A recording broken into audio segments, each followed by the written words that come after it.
దేవుడు ఎవరంటే ఇంతకీ ఉన్నవాడు. ఉన్నవాడు. మోషే అంటున్నాడు, నీ పేరేమని చెప్పాలి వాళ్ళకంటే నేను ఉన్నవాడని చెప్పు వాళ్ళకి అంటున్నాడు మోషేతో దేవుడు. నేను ఉన్నవాడను.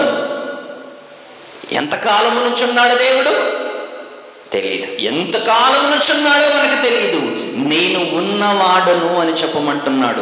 ఉన్నవాడిలో నుంచి వచ్చిన నీవు కూడా ఉండేవాడివే, చచ్చేవాడు మాత్రం కాదు.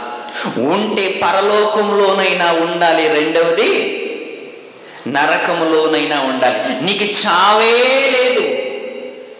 మరి ఇక్కడ చచ్చిపోతున్నాం కదంటే శరీరాన్ని వదిలి వెళ్ళిపోతున్నాం అంతే. దీన్ని ఎడబాటు అంటారు. ఎడబాటు. శరీరాన్ని వదిలిపెట్టి వెళ్ళిపోతున్నావు. ఎక్కడికి వెళ్ళిపోతున్నావు? ఎక్కడికి వెళ్ళిపోతున్నావు?